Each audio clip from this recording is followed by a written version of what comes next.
Welcome to another episode of Pit Lane Parlay.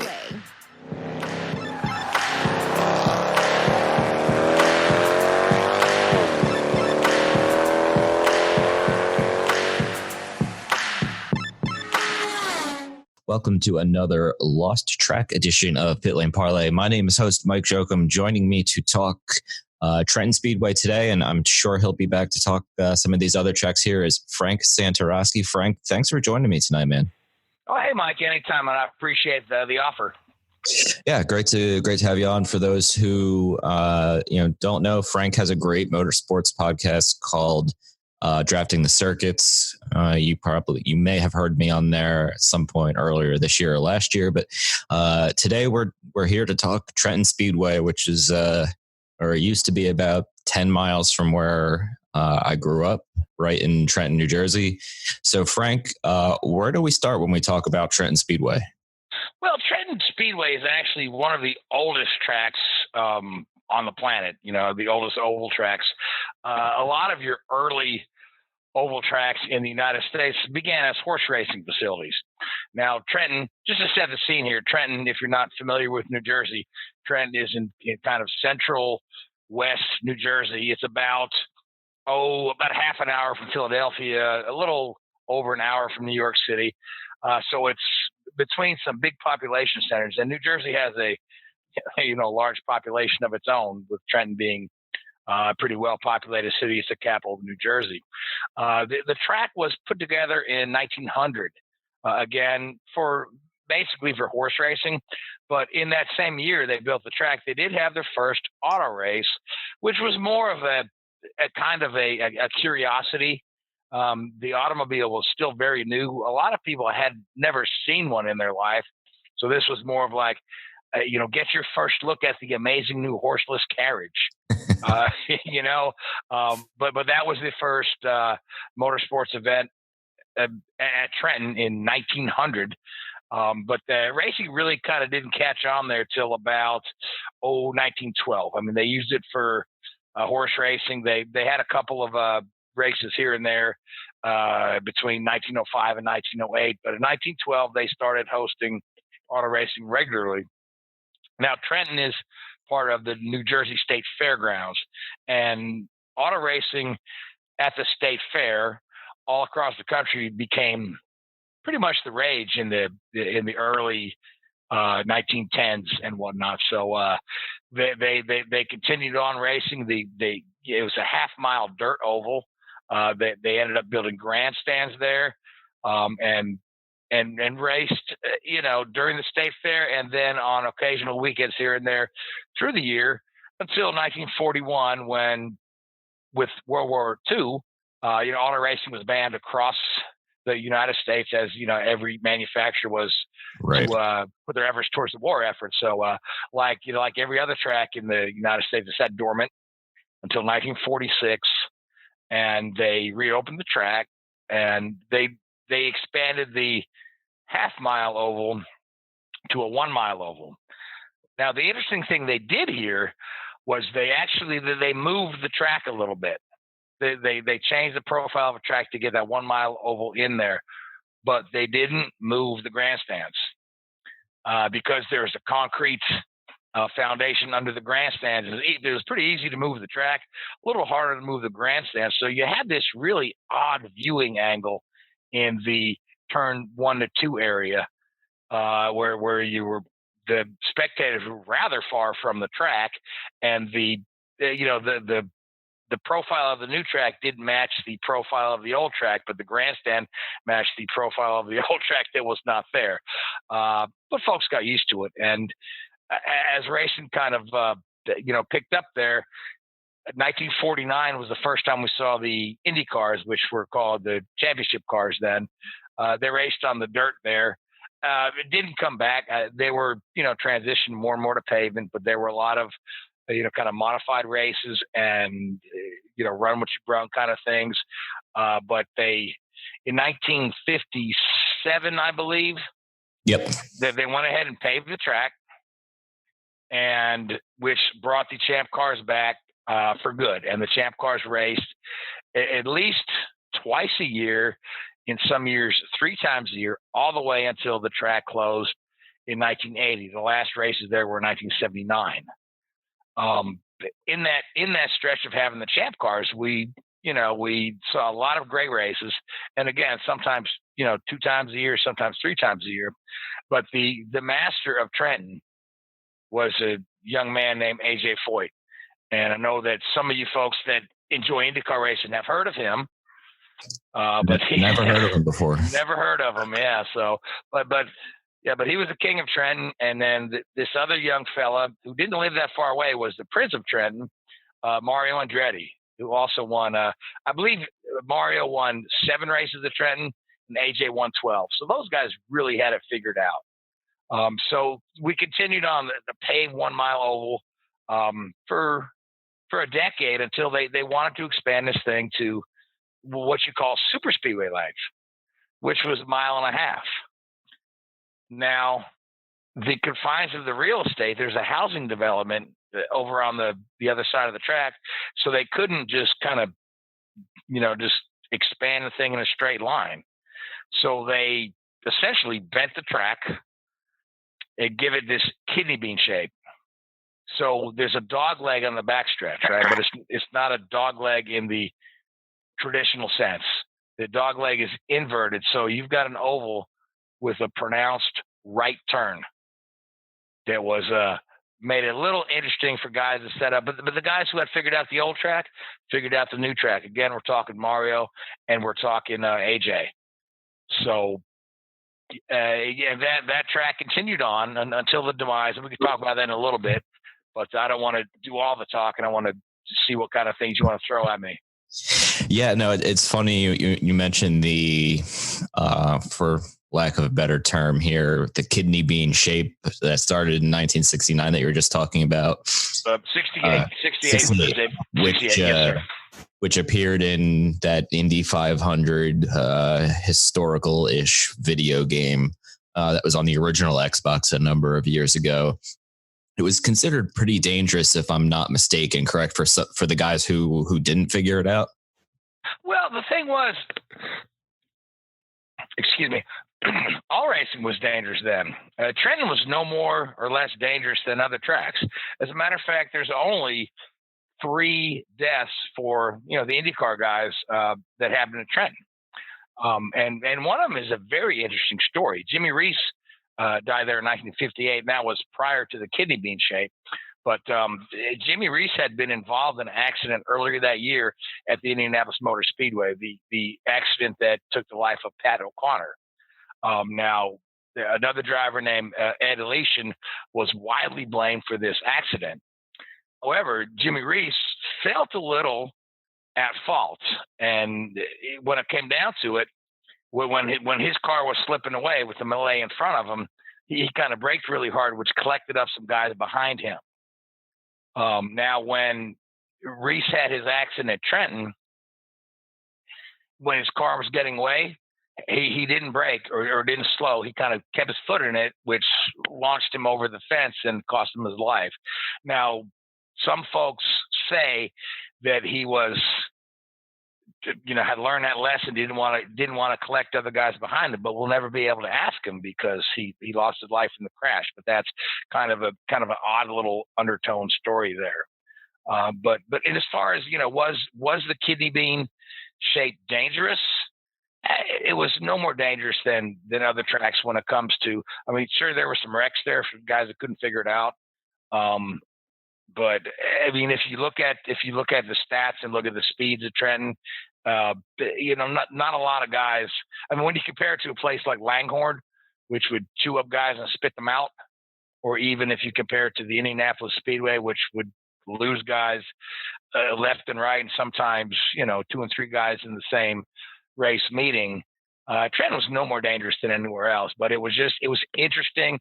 It was different. It was hard to set your car up for, because this is in a time where the guys were running primarily ovals all the time. So they put a lot of stagger in the tires to make it turn left really well. But Trenton had it wasn't just a little right turn. It was a straight up right turn in the middle of that back straightaway. So. Yeah, the old video and pictures I've been able to find of it are pretty remarkable. And you touched on AJ Foyt, and I'm looking at the winners list here. He won 5 times in a row between April 1963 and July 19th of 1964 at Trenton. And for those listening, I'll post these pictures on our social media after the episode is released. My great-grandfather got a picture of Eddie Sachs in Victory Lane in the early 1960s. I have a Foyt picture from 1963 in Victory Lane. Some real cool old photos from Trenton. And yes, we will definitely talk Langhorne in the upcoming weeks as the other even more local track to to me here. So, talking more about Trenton, in addition to the kidney bean, one of the turns from Pocono was modeled after Trenton, if I'm not mistaken, correct? Yes, that's correct. The turns at Pocono are modeled after Milwaukee, Indianapolis, and Trenton. Turn 1 is Trenton, turn 2 is Indianapolis, and turn 3 is Milwaukee. But it's interesting that you bring up Pocono, because Pocono was built in 1971, but Pocono had a little bit to do with the demise of Trenton, based on they're about an hour apart. Trenton actually did host NASCAR. They only hosted them 8 times, I believe. Number one, they didn't draw a crowd. Folks preferred the open wheel cars to the stock cars. Stock cars really didn't catch on nationwide till much later. But once Pocono was up and running, the NASCAR guys, which the Cup Series now was called the Grand National Series then, decided to move their date that they had reserved for Trenton to Pocono. The last NASCAR race was in 1972 at Trenton, and in 1974 they debuted at Pocono, and they've been having quite good success at Pocono ever since. Did the NASCARs, I was going to call them the Grand Nationals, did the NASCARs have any different struggle with the kidney bean shape than the IndyCars did? They had a very similar struggle, because again, you're talking guys that are running primarily ovals. Other than the occasional trip to Riverside, where they could set up a car for a road course, but here you are, you want to set up for an oval because 75% of this track is an oval. It's just that one turn in there. So the struggles were similar with the setup. So. But speaking of the danger of the track, I wanted to, before we got too far off the subject of the danger of the track, I wanted to bring up a guy named Tommy Thompson. Now, does that name ring a bell to you at all? Only because I see his name on the front of my computer screen right now, looking at Trenton Speedway facts. But to be honest with you, outside of that, no, it does not ring a bell. So interestingly enough, here's a guy who was kind of lost to racing. He was an African-American driver, and he was a very talented young man.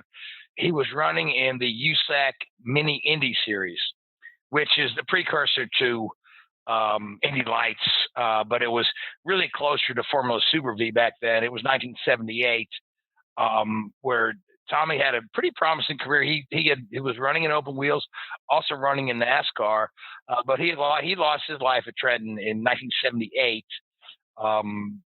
In the mini Indy race, the opening act. Right. So that's the word I'm looking for, the opening act for the big USAC race that was won by Mario the next day. But here's a guy who could have realistically beat Willie T. Ribbs to the mantle of the first African-American to qualify for the Indy 500, because this guy was pretty good. He was working on a shoestring budget, but he had some decent backers. So that was a little tragic in what could have been kind of scenario there coming out of Trenton. Yeah, now that you talk about him, I definitely have heard my dad talk about him in the past. Real quick, not necessarily a Trenton question, but because you brought it up, how did the mini Indy cars differ from the Super V cars? For Frank, in case you didn't listen or any of our listeners forgot, back in May we talked to now former NHL goalie Mike McKenna, whose dad was a Super V driver back in the 60s or 70s. I'm sorry, Mike, I'll have to check with you on when he raced. If I'm not mistaken, the Mini Indy and the SCCA Formula Super V were pretty much the same formula. It just, they were sanctioned by different bodies there. You had the USAC Mini Indy, but it was essentially the same thing as the Formula Super V. And there are a lot of really good IndyCar racers who came up through Super V. Michael Andretti, Bill Alsop, Rick Mears, names like that. And I think they just, the USAC, the ones sanctioned by USAC were called Mini Indy. Then the SCCA had their Formula Super V, and then they later had gotten Robert Bosch company to sponsor the series in the SCCA when CART kind of took over from USAC as the primary sanctioning body for the Indy cars. But I don't believe there's a whole lot of difference, and I'm sure there's a couple of old timers out there who will correct me and tell me I'm totally wrong and tell me that the specs were wrong. But as far as I know, the mini Indies were very similar to the Super Vs. All right, so let's we'll wrap up our Trenton Speedway edition here with the what led to the demise of Trenton Speedway. I know you mentioned kind of what led to the demise from the NASCAR perspective. But what led it to now become a UPS shipping facility and a cramped housing development in Trenton, New Jersey? Well, there's a lot of contributing factors there. If you look at the fate of, say, Riverside and Ontario out in California, it's very similar to what happened to Trenton as urban sprawl kind of moved in. And again, Trenton is sandwiched between New York City and Philadelphia. The real estate values were much higher for redevelopment than they are to have a racetrack that would sit there dormant for most of the year until the state fair came around. Pocono played a part in the demise. We had it sounds weird to say Pocono was an ultra modern facility compared to Trenton. I mean, to say that today with, where Pocono is kind of knocked as being a little behind the times, but, back in the early 70s. And, once Pocono opened their doors, the USAC was there right away. And so you've got the kind of geographical area covered with fans. So the crowd started to dwindle at Trenton. The other contributing factor was they were looking to move the state fair from Trenton to Sussex County, which happened in, I want to say 1983, which was about 2 years after the track closed. But they went ahead and sold the track and the entirety of the state fairgrounds to private developers. A few other things that factored into this, in 1976, when you figure it's a state fairgrounds, there's state money coming into there, right?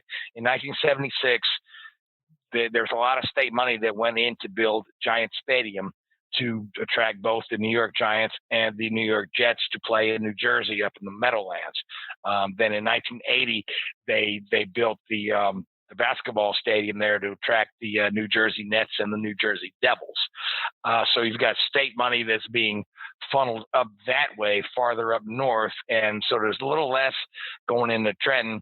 That combined with the real estate prices going up to where it's more lucrative just to sell it, the state money and the dwindling crowds all kind of get a part in there. So a lot of folks will tell you that there is nothing you can see that will tell you a speedway used to be there, but there are a few things you can look at. If you go to next to the UPS facility, there's a nice little, it's like a meditation garden. It's called the Grounds for Sculpture There's a lot of sculpture, a lot of greenery and plants and whatnot. It's just a nice little place. But there's a little part in the middle, and it's the sculpture court. Now, when they pulled the grandstands out, it still, we're talking about this concrete foundation that they wouldn't pull out when they moved the track in the 50s. So they still didn't pull that concrete foundation out. So they built the grounds for sculpture, the sculpture court, right over the top of the concrete foundation. So the footprint of the sculpture court is the contour of the grandstands from Trenton. Other than that, there's not a lot you can see. Some folks tell me there's a street in a suburb that used to be the front straightaway. I mean, it's been paved over so many times and whatnot. It's not the same width. I really don't see that you can see that there, but the sculpture court still has the contour of the original grandstand there. So if you can kind of visualize it when you see, if you could stand in there, ignore all the sculptures and imagine a racetrack being there, you can maybe feel it. But otherwise, it's there's nothing left. Urban development. There's a nice housing facility, a big UPS thing. I went to the last IndyCar races at Trenton, and those were in 1979 when the kart series had 3 races that year. I went to the doubleheader event in June. Bobby Unser won both of those. At the time I was there, the facilities were,